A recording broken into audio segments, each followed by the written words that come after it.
श्री कृष्ण का नाम जाप करते हो, उनकी आराधना करते हो, उन पर विश्वास रखते हो, आपको तो यह पता है कि आपके लिए श्री कृष्ण क्या है, लेकिन क्या कभी यह जानने की कोशिश की है कि श्री कृष्ण के लिए आप क्या हैं? वो तो अनंत ब्रह्मांड के रचयिता हैं, अनंत ब्रह्मांड उनके हैं, सारी सृष्टि उनकी है, लेकिन क्या आप उनके लिए महत्व रखते हैं? ये बात जानना चाहते हैं तो ये प्रसंग सुनिए। हरे कृष्ण दोस्तों, मैं हूं अनुज शर्मा। बात उस समय की है जब महाभारत का युद्ध होने वाला था।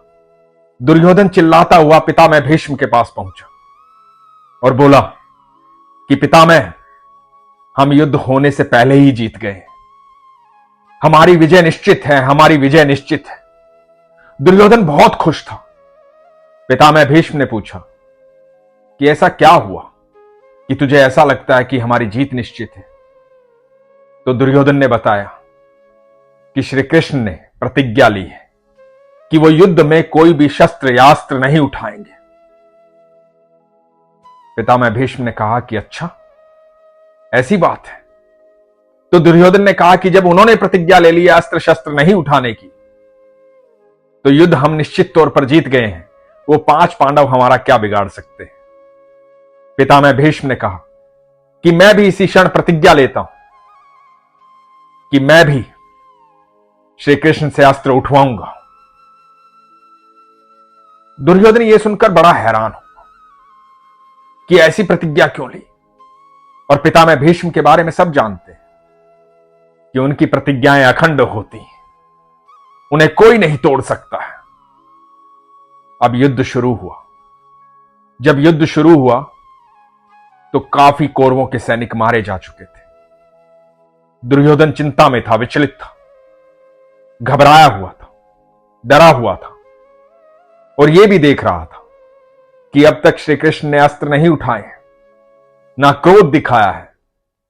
श्री कृष्ण तो अर्जुन के सारथी बने हुए बस मुस्कुरा रहे हैं।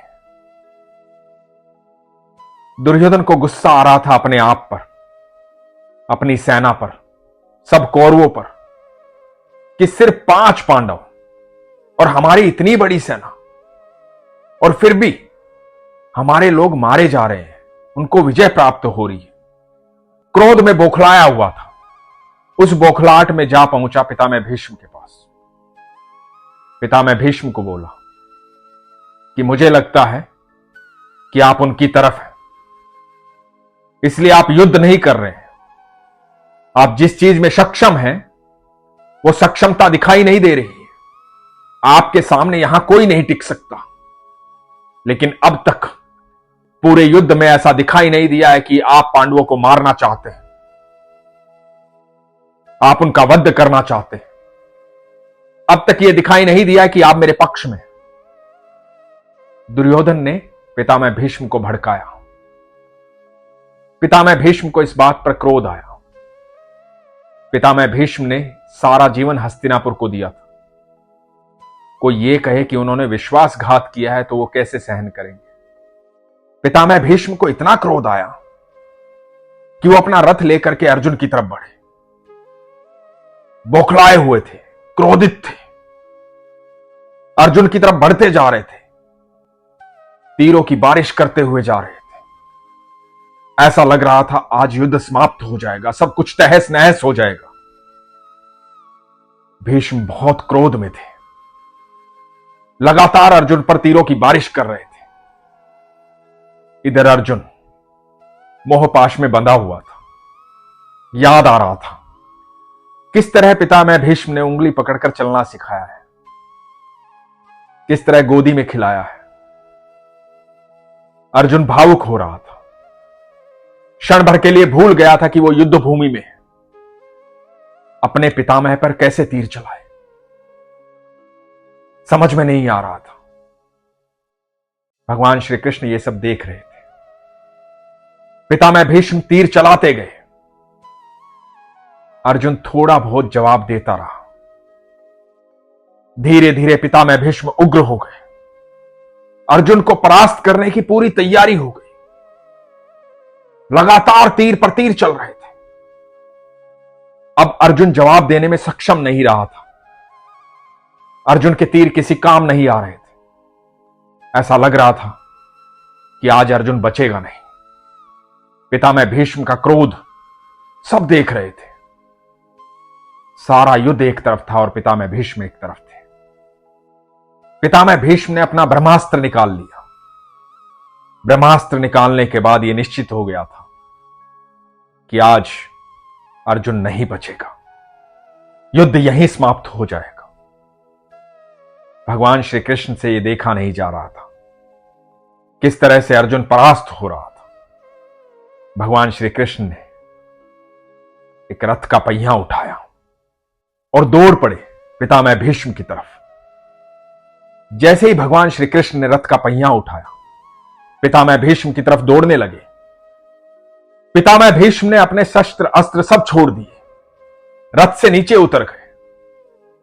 भगवान से बोले कि आओ प्रभु, आओ आओ मेरे केशव, आओ, मुझे तो इसी क्षण का इंतजार था।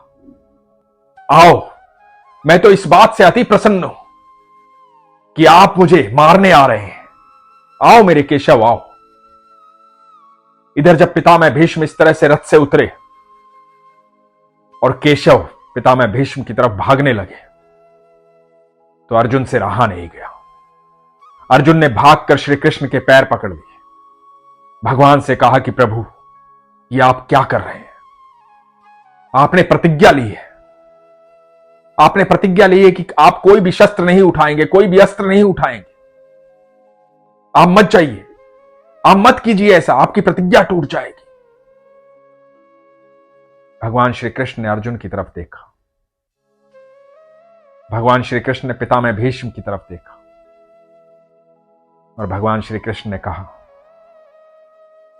कि मेरा कोई नियम नहीं, कोई प्रतिज्ञा नहीं।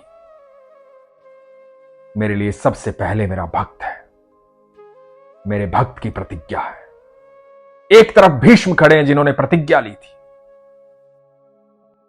कि मैं कृष्ण से अस्त्र उठवाऊंगा, शस्त्र उठवाऊंगा। उनका प्रेम भी मेरे प्रति अगाढ़ है,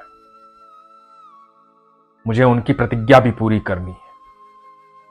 दूसरी तरफ तुम हो अर्जुन, तुमसे मैं अत्यधिक प्रेम करता हूं, तुम्हें इस दशा में देख नहीं सकता। तुम मोह में बंध गए हो, अपना धर्म अपना कर्तव्य भूल गए। पूरा भारतवर्ष, पूरा विश्व धर्म के साम्राज्य के इंतजार में है।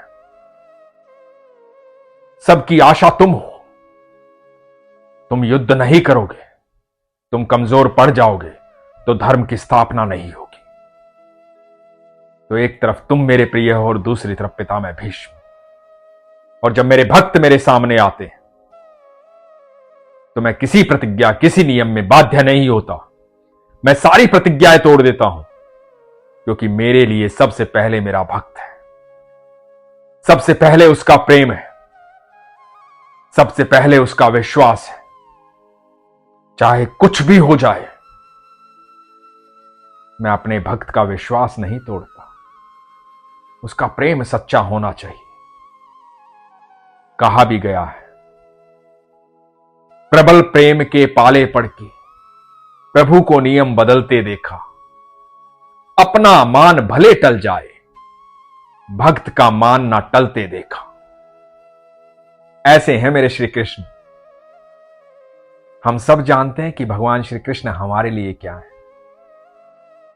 आज ये भी जान लिया कि हम श्री कृष्ण के लिए क्या है।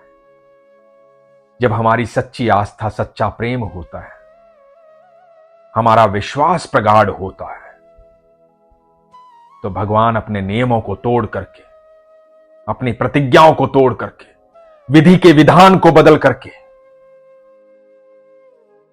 अपने भक्त के लिए आ खड़े होते हैं। यही है श्री कृष्ण। उनके भक्त के प्रेम से, विश्वास से बड़ा उनके लिए कुछ भी नहीं। एक बार विश्वास करके तो देखो। और जो लोग ये कहते हैं ना कि मैं बहुत पूजा करता हूं, बहुत पाठ करता हूं, बहुत नाम जप करता हूं, लेकिन मेरे जीवन में कुछ अच्छा नहीं हो रहा है, तो सच मानना उसे विश्वास है ही नहीं। कई लोग मुझे लिखते हैं कि मैं भगवान श्री कृष्ण की बहुत आराधना करता हूं, पर मुझे लगता है किसी ने कुछ करवा तो नहीं दिया, कहीं कोई तंत्र मंत्र तो नहीं है मेरे जीवन पर, इतने कष्ट क्यों है? जब आपको श्री कृष्ण पर इतना विश्वास है तो ये प्रश्न क्यों है, ये शंका क्यों है? किस लिए? किस लिए सोचते हो कि आपका वक्त कमजोर चल रहा है? वक्त कमजोर नहीं चल रहा है। आपके आज के दुख आपके सुख का कारण बनेंगे। निश्चित तौर पर आपका विश्वास मजबूत रखिए। जब आप विश्वास करते हैं ना, तो आपके पास प्रश्न नहीं होते हैं, शंका नहीं होती है।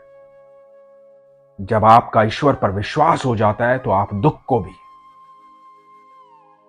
उसी तरह से आमंत्रित करते हैं जिस तरह से सुख को करते हैं। भगवान श्री कृष्ण कहते हैं, मेरा सबसे प्रिय वो है जिसे ना दुख विचलित करता है ना सुख विचलित करता है, जो ना सुख में इस बात का आभास करता है कि वो बहुत ज्यादा सुखी है इसलिए ज्यादा खुश हो जाए, ना दुख में इस बात की चिंता करता है कि वो दुखी है इसलिए दुखी हो जाए। जो समभाव में रहता है, स्वीकार्य भाव में रहता है, वो मेरे दिल में वास करता है। और यकीन मानना, जिस दिन ऐसा विश्वास हो जाएगा उस दिन भगवान श्री कृष्ण अपने सारे नियम, सारी प्रतिज्ञाएं तोड़ करके आपके लिए विधि के विधान को बदल देंगे।